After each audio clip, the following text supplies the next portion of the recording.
Bonjour, bienvenue sur Cocotte TV. Aujourd'hui, la présentation du portable de jeu 17 pouces, l'Asus G750JZ. C'est un châssis que l'on connaît bien à la ferme pour l'avoir testé l'année dernière.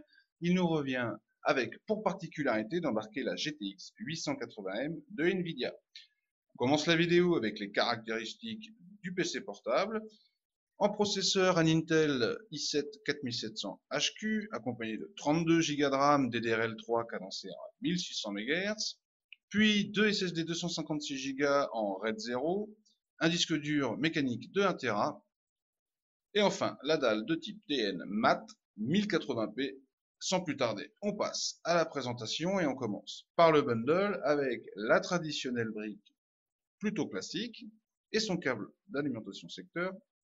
Également dans le bundle, vous trouverez l'autocollant Rogue qui est assez classique pour frimer sur le frigo.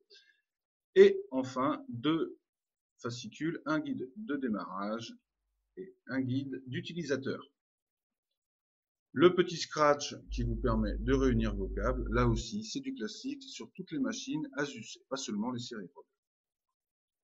Comme vous pouvez le voir, le portable est tout noir, avec le logo Asus sur le dessus. C'est plutôt discret, le soft touch est de très bonne qualité, comme ça l'était déjà l'année dernière.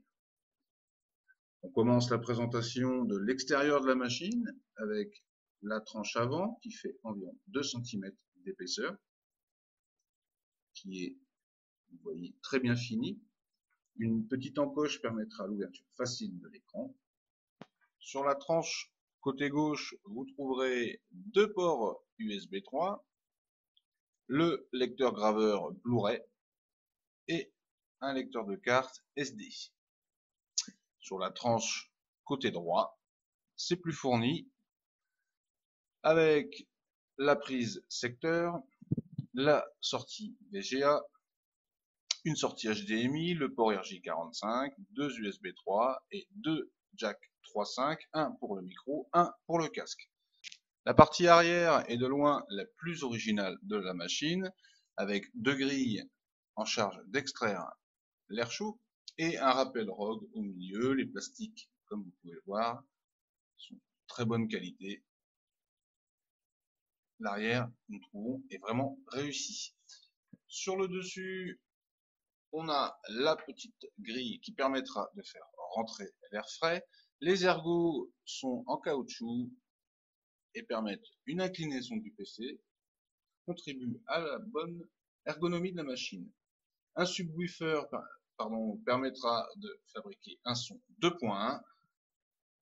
La batterie, comme vous pouvez le voir, s'enlève très facilement. Il s'agit d'une batterie 8 cellules. Nous reviendrons sur l'autonomie dans le test écrit apparaître prochainement. On passe à l'intérieur du PC. Comme vous pouvez le voir, classiquement sur les séries G750, la charnière est sur le dessus, elle est très rigide, solide et elle nous a laissé une très bonne impression. Comme vous voyez, à l'ouverture, ça bouge pas, l'écran est à environ 0,5 cm d'épaisseur. La résistance des charnières est bonne. Ici, un encadrement en aluminium sur l'écran rappelle celui utilisé pour le palmarès.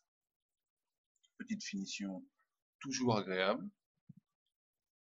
Une partie clavier numérique. Le clavier est classique, identique à la dernière version. Le trackpad, lui, est plutôt bien fini avec son encadrement chrome. Vous voyez, ça ne bouge pas, c'est costaud. Le bouton, comme déjà l'année passée, a changé sur ces séries-là. Il s'agit d'un triangle.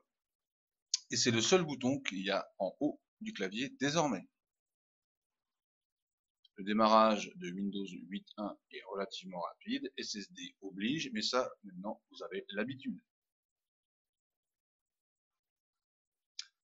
Windows 8.1 Pro a donc été mise à jour pour nos tests.